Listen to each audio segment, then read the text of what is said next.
más dulce sobre la tierra, porque el tema de esta epístola es precisamente la comunión. Ahora, recuerde que el apóstol Juan escribió 5 libros, el libro de Juan, para convencer y guiar a los pecadores a Cristo, el libro de Apocalipsis, para consolar a los santos y ayudarnos a entender los días en los cuales vivimos y darnos la esperanza de la segunda venida del Señor Jesucristo, y las 3 epístolas para confirmar a los santos, que tienen como tema las palabras saber, comunión y vida. Bien, primera de Juan 1:1, lo que era desde el principio, lo que hemos oído, lo que hemos visto con nuestros ojos, lo que hemos contemplado y palparon nuestras manos tocante al verbo de vida, porque la vida fue manifestada y la hemos visto y testificamos, y os anunciamos la vida eterna, la cual estaba con el Padre y se nos manifestó. Lo que hemos visto y oído, eso es anunciamos, para que también vosotros tengáis comunión con nosotros. Y nuestra comunión verdaderamente es con el Padre y con su Hijo Jesucristo. Estas cosas os escribimos para que vuestro gozo sea cumplido. Ahora, ¿qué es esta maravillosa comunión? Bueno, es una comunión que viene por medio de la vida que tenemos en el Señor Jesucristo. Escúcheme atentamente. No todos los que están en las iglesias ni los que escuchan este programa tienen vida. Y no faltará quien me diga, pero pastor, si le estoy oyendo, ¿cómo es que no tengo vida? Porque usted tiene existencia, pero eso no significa tener vida. Pablo, hablando a una mujer no salvada, dijo, pero la que se entrega a los placeres viviendo está muerta. Y esa es la razón por la que Jesús dijo, yo he venido para que tengan vida y para que la tengan en abundancia. Jesús hablaba a personas que tenían un corazón que palpitaba, con sangre que corría por las venas, pero eso no es tener vida sino existencia. Una ostra tiene existencia, pero no vida como la que estamos considerando hoy, vida libre y abundante en el Señor Jesucristo. Poco después de que el comunismo implosionó en Rusia, estuve en Moscú y fui invitado a la oficina del alcalde de la ciudad. Ese fue un gran honor y tremenda responsabilidad. Yo había llevado alguna literatura cristiana y mientras estaba sentado esperando, pensaba en qué les diría a esas personas que estaban cambiando del comunismo al capitalismo. Cuando estuve frente a los líderes, les dije, señores, deseo que sepan algo. Aunque creo que el capitalismo es mucho mejor que el comunismo, quisiera que entiendan lo siguiente. Ambos sistemas son 2 formas de materialismo, y eso es todo. 2 formas de materialismo. Y les expliqué a esos hombres que el ser humano no solo es material, sino espiritual también, y que por ser espiritual tiene vida, no solo existencia, y que esa vida la tenemos por medio del Señor Jesucristo. Escúcheme, no es solo cuestión de simplemente existir, sino de vivir. Y el apóstol Juan está hablando de la vida. Me parece que mucha gente vive de espaldas a la vida, porque aún no conocen al dador de la vida, el Señor Jesucristo. Ahora, para poder experimentar y gozar esta vida que es completa y gratuita, Juan dice 3 cosas importantes. Primero, Jesús es un hecho establecido. En Juan 1:1, primera de Juan 1:1, lo que era desde el principio, lo que hemos oído, lo que hemos visto con nuestros ojos, lo que hemos contemplado y palpado en nuestras manos tocante al verbo de vida. El diablo siempre quiere ensuciarlo todo, quiere distorsionarlo todo y negarlo todo, de manera especial la verdad concerniente al Señor Jesucristo. Por eso, desde que el Señor Jesucristo estuvo en la tierra, el diablo ha tratado de confundir a la gente en cuanto a la identidad de Jesús. En tiempos del apóstol Juan había un culto falso, el de los gnósticos, que decían que tenían conocimientos superiores. Eran los saberotodos de su tiempo. Y como se creían muy sofisticados, muy intelectuales, no creían que Dios se hubiera encarnado, porque creían que todo lo material, todo lo físico era malo y diabólico. Por lo tanto, creen que el verdadero Mesías no puede tener un cuerpo físico, material, y que el Jesús que estuvo en la tierra fue una especie de fantasma. En esta epístola, lo que Juan hace es golpear el gnosticismo directo en la cabeza, demostrando que Jesucristo en forma literal y física cambió la faz de la tierra. Y Juan dice, yo soy testigo de eso. Había cultos falsos en los días de Juan, exactamente como sucede en nuestros días, y se enfocan primordialmente en el Señor Jesucristo, no para exaltarlo, sino para minimizarlo o para negarlo. Pero si cualquier persona tiene el concepto equivocado acerca de Jesús, no importa cuán acertada esté en cualquier otra cosa. Estuve visitando a unos amigos cuando dos jovencitos que se llaman a sí mismos ancianos golpearon a la puerta. Querían hablar acerca del profeta José Smith, el fundador del mormonismo. Y yo les dije, bueno, jóvenes, antes de hablar de José Smith, hablemos de Jesucristo, porque si ustedes están equivocados acerca de Jesucristo, no importa lo que piensen de José Smith, ¿no les parece? Mira, ellos los mormones no creen que Jesús es Dios encarnado.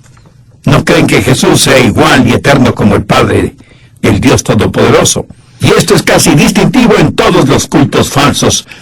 Por eso es que el apóstol Juan habla al respecto al decir, cualquiera que se extravía y no persevere en la doctrina de Cristo no tiene a Dios. El que persevere en la doctrina de Cristo, ese tiene al Padre y al Hijo. Si alguno viene a vosotros y no trae esta doctrina, no le recibáis en casa ni le digáis bienvenido. Bueno, nada puede ser más claro que esto. Si una persona está equivocada acerca de Jesús, sencillamente no conoce a Dios. Porque Jesús mismo dijo, yo soy el camino y la verdad y la vida. Nadie viene al Padre sino por mí. Así que Juan comienza estableciendo quién es Jesús. Recuerda que estamos hablando de que esta vida es un hecho establecido. Y Juan dice, además que Jesús es un hecho eterno. ¿Cómo comienza Juan su epístola? Lo que era desde el principio. Se refiere al Cristo de la eternidad. Y Juan al comenzar su evangelio dice, en el principio era el verbo, y el verbo era con Dios, y el verbo era Dios. Antes de que hubiera nada, Jesús estaba allí. Él era el verbo que estaba con Dios y era Dios. Note lo que dice Apocalipsis 19:13. Estaba vestido de una ropa teñida de sangre, y su nombre es el Verbo de Dios. Jesús identificado como el Verbo, la palabra. Ahora, ¿qué es una palabra? Es la expresión de un pensamiento invisible, o idea. O sea, Jesús es la expresión visible del Dios invisible. Jesús hace a Dios corpóreo en su persona humana. Él es la primera y completa palabra de Dios. En Apocalipsis leemos que Él es el Alfa y el Omega. Y, bueno, ¿qué quiere decir eso? En lenguaje sencillo eso significa que Él es todo el abecedario, desde la A hasta la Z. En mi biblioteca tengo cientos y cientos de libros y todos ellos fueron escritos con las 28 letras del alfabeto español. Juan está diciendo que Jesús es el alfabeto de Dios. Todo lo que Dios quiera decir, lo dirá por intermedio de Jesucristo, porque Jesús es la primera palabra de Dios. Es la palabra completa de Dios y es la palabra final de Dios. Mire lo que dice Hebreos 1:1. Dios, habiendo hablado muchas veces en estos postreros días, nos ha hablado por el Hijo. Cuando usted dice Jesús, lo ha dicho todo, no puede decir nada más, ni necesita decir nada más. Toda la revelación de Dios está en la persona del Señor Jesucristo, quien es un hecho eterno. Él es la palabra que existió antes de que nada fuera creado y es de expresión visible, física, del Dios espiritual, invisible. Segundo, Jesús es un hecho físico. Es muy importante que usted entienda esto que Juan está diciendo. Tenemos una evidencia audible porque le escuchamos, tenemos una evidencia física porque le vimos y le palpamos. Estuvimos con él por más de 3 años, prácticamente de noche y de día. Es una herejía negar la humanidad de Jesús, tanto como lo es negar su divinidad. Él fue 100% Dios y 100% hombre. No fue mitad hombre, mitad Dios. Nunca hubo, ni habrá otro como él. Cualquiera que niega la humanidad de Jesús está negando el cristianismo. Todo esto está confirmado por Juan. Mira, si dejamos de lado la humanidad de Cristo, nadie podría ser salvo. Él se encarnó para morir en la cruz, porque sin derramamiento de sangre no se hace remisión de pecados. Sin su humanidad, yo no tendría ningún ejemplo para seguir al Dios de la gloria, porque yo soy sencillamente un ser humano. Pero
porque es un hecho espiritual y está entre nosotros, no por su cuerpo físico, sino por medio del Espíritu Santo que lo revela.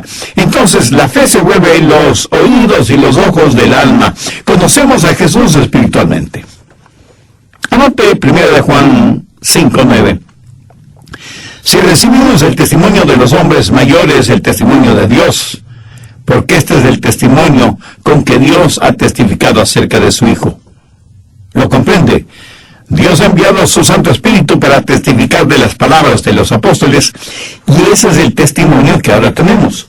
Lo que hemos oído, lo que hemos visto con nuestros ojos y palpado nuestras manos tocante al verbo de vida. Se cuenta de un profesor universitario, ateo, que se deleitaba en ridiculizar a sus estudiantes, especialmente los cristianos. Un día les preguntó: ¿alguno de ustedes ha escuchado a Dios? Nadie contestó. ¿Alguno de ustedes ha visto a Dios? Silencio absoluto. ¿Alguno de ustedes ha tocado a Dios?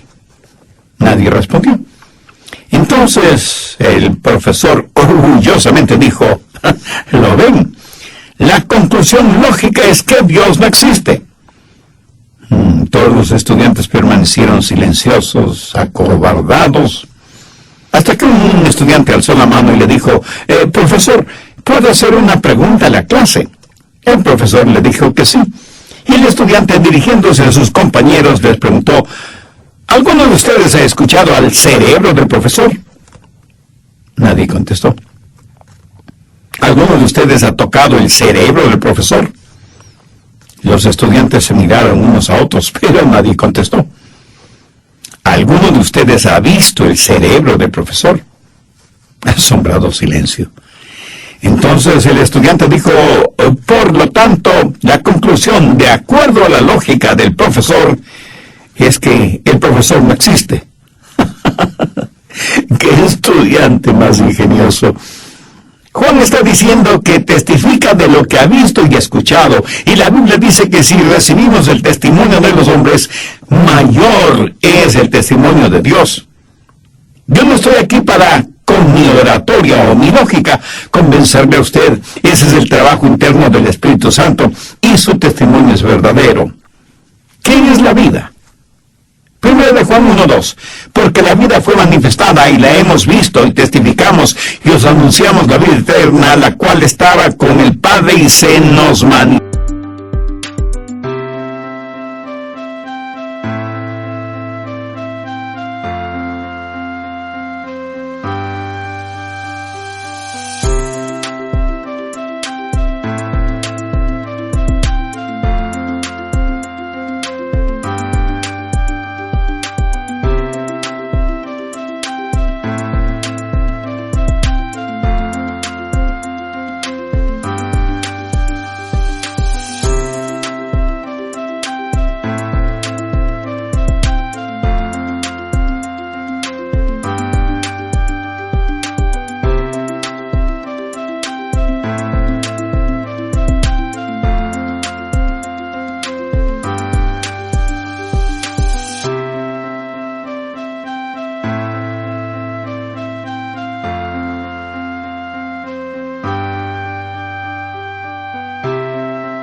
literalmente. ¿Cómo tenemos comunión? Veamos el verso 3. Nuestra comunión verdaderamente es con el Padre y con su Hijo Jesucristo.